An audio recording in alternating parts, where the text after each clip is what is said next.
Hey, what is up, everybody? This is Stevie Breach coming to you here tonight as we talk about the Monday Night Raw 5-point preview for October 31st, 2016. Of course, this is the Halloween edition of Monday Night Raw. Go back to a few years ago, I believe it was 2011. That was the year of the Muppets take Monday Night Raw for Halloween. I thought that honestly that's one of my most favorite editions of Monday Night Raw. I'm a fan of the Muppets. I'm a fan of WWE. When they first said that they were going to meet, I said this was going to be horrible, but it ended up being one of my favorite episodes of all time. I can remember Beaker coming down during Jack Swagger versus Sheamus, interfering in the match, making it where Sheamus was able to get the win over Jack Swagger. I thought it was a very memorable moment. Kermit was there, Miss Piggy was there. A lot of people knocked it because of the actual Muppet voice actors weren't able to be on the show for some reason, so they had fill-in voice actors that didn't really sound like it. I can honestly tell you that I didn't know until I read it in the sheets. So I had fun that night. Tomorrow is going to be the return of Goldberg. Yet once again, he's going to be making his second appearance. His first one 2 weeks ago, answering the challenge that ended up being a non-challenge to him. He said that he was coming. Paul Heyman, before he came on and said, hey, think about this. We offered you a challenge, but that was a fake challenge, trying to sell a video game. If you come out here and you answer our challenge, it's going to be bad for you. He still came out there and said that he wanted to return to WWE. He didn't want to leave it on the back burner longer than it had already been there. It had been 12 years since he had been in WWE. He felt that he left on bad terms. He wanted his wife, he wanted his kids to be able to see, what made him famous. So he's coming, and that's what it's going to be. I don't really know what there is to build on. I mean, Brock Lesnar appeared on the show last week. Paul Heyman had a promo. They were in Minnesota. The fans in Minnesota really were behind Brock Lesnar.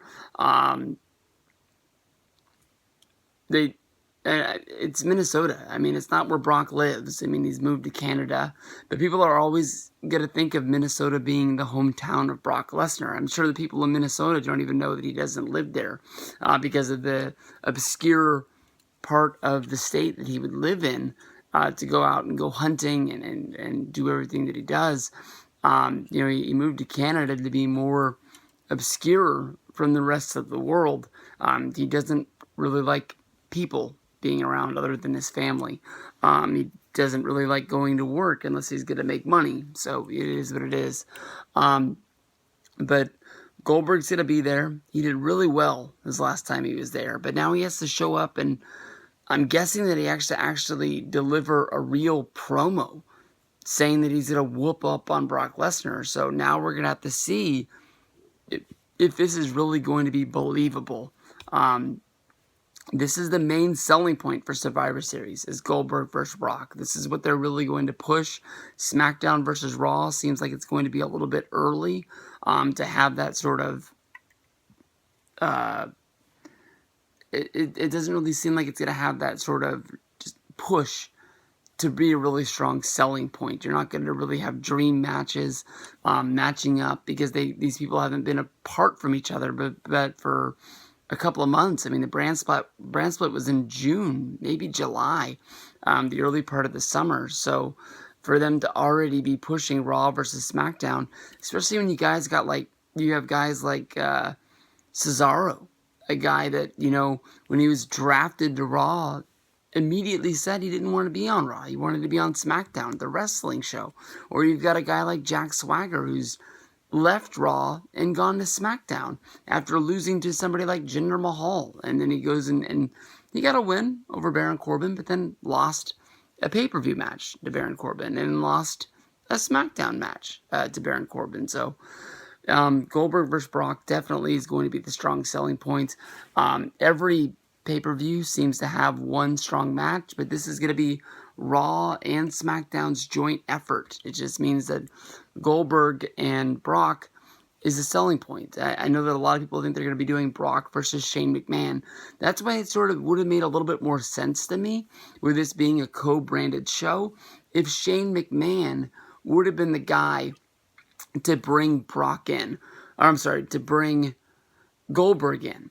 And basically, Brock issued the challenge. And then you have the vignette of Shane going and getting Goldberg in his, I don't know where Goldberg lives, if he lives in Atlanta still, or if he's, moved to Florida like a lot of the wrestlers do, or if he lives somewhere in California, went and got him, brought him. His return is on SmackDown. They issue the challenge, and then Survivor Series really feels like Raw versus SmackDown, and Goldberg is the SmackDown guy under Shane. He loses this battle because I think everybody knows that Goldberg is going to lose at Survivor Series. And then it builds a little bit more of Shane trying to find somebody to find that revenge for Brock whooping his ass at SummerSlam, because they haven't talked about it in forever. Shane hasn't brought it up.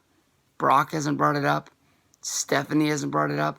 Maybe they've forgotten about it, but when you listen to a lot of shows do futuristic booking for WrestleMania, it's always about Shane going up against Brock. So we'll see what goes down with that. Goldberg return on Raw.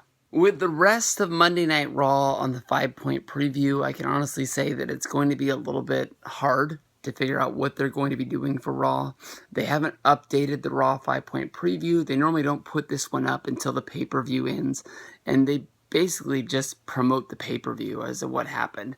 Charlotte won her match. Roman Reigns won his match. Brian Kendrick won his match. So you've got 2 new champions. Roman Reigns keeps the United States title. So definitely we're going to have to see. I can honestly say that by looking at the Cruiserweight division, the way that TJ Perkins lost his title to Brian Kendrick, I would hope that Brian Kendrick is going to be getting... Or I hope that Brian Kendrick is going to be giving a rematch to TJ Perkins, and then TJ Perkins can have a stake to claim. I love to see Cedric Alexander move up and get into the Cruiserweight title picture. Rich Swann from PWG, I like to see him get elevated and get into this and be in the fold here. Roman versus Rusev. Honestly, when this match was going on, and I believe it was Michael Cole brought up the fact that this was being built around the fact that... Sorry for the distraction there. Somebody just knocked on the door. There was a dog loose in the neighborhood. They were checking to see if it was ours. And I don't really know where I was, so I don't really know how to start over. But I would hope that Roman and Rusev go separate ways. After a Hell in a Cell match, it's hard to just come back at Survivor Series and just have a basic match from here on out. But I can see how Rusev might be a part of Team Raw, seeing how it's going to be having Jericho and Owens seem like they're going to be headlining it. Maybe if they have just a straight heel team to be a part of the Team Raw at Survivor Series, I think that'd probably be a good way. I can't really think of anybody to step up and be the United States #1 contender. I mean, honestly, it's embarrassing. The first person that I thought of was Kevin Owens, and then I had to remind myself, hey, idiot, he's going to be fighting for the Universal Championship. He's the champion in what I thought was going to be the main event of the show. So I don't really know who else there is to be there. With Charlotte, the only person I can think of is them pumping up Bayley. If you watched Raw Talk at the end of the pay-per-view, they definitely were saying that Bayley was leaving Dana Brooke in her, rearview mirror, that she was leaving that feud. She had won it. It's over. So unless Dana Brooke, by losing a match on pay-per-view, and then rekindles her sort of love-hatred with Charlotte and becomes the #1 contender, it has to be Bayley in my mind.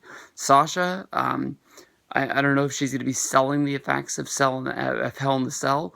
I'm hoping that she doesn't disappear from the women's division like she did after WrestleMania. But we'll have to see where they go from there. Definitely, Sheamus and Cesaro will be getting a rematch against New Day. Cesaro did have that match won, but Sheamus picked a fight on the outside by hitting Big E in the back with the trumpet. And then, basically, Kofi Kingston wasn't just going to sit there and let his buddy get beat up on the sideline. So, of course, he kicked him in the head, and that caused the disqualification. Even though Xavier Woods was on the brink of tapping out, you can't win the title on disqualification. So I'm thinking that Mick Foley has to step up and give his dynamic tag team a rematch. And I don't know if that's going to come at Survivor Series because of the 5-on-5 tag team match that's going to be needing to be filled. And they don't have a lot of tag teams on Raw. If you have 5 of them in one match, it's going to fill up. So basically, one of the big main storylines is going to be who is going to be on Team Raw. It definitely seems like Jericho Owens is going to be there. I sort of said Rusev there, and that leaves 2 slots open. I don't know if this is not going to have your champions and not have championship matches on Survivor Series. They just expanded it to 4 hours. That would make me think that definitely you have to have championship matches because you have to fill this card out, even though you have both brands. I don't know. 4 hours just seems too damn long for Survivor Series. It ain't WrestleMania. It ain't SummerSlam. Survivor Series hasn't been good. Last year they had that damn Kane and Undertaker match. That's all I can really remember. 2014 had the Sting debut, and even that, Team Cena against the Authority, with the Authority being forced to leave.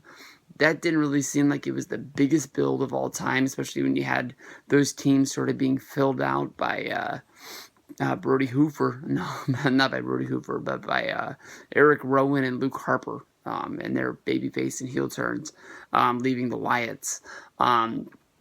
Charlotte definitely being the woman of the women's division. We'll have to see what goes on with there. Brian Kendrick is the man in the cruiserweight division. And Goldberg, the man to beat. We'll see what they can do on Raw. Peace out, everybody.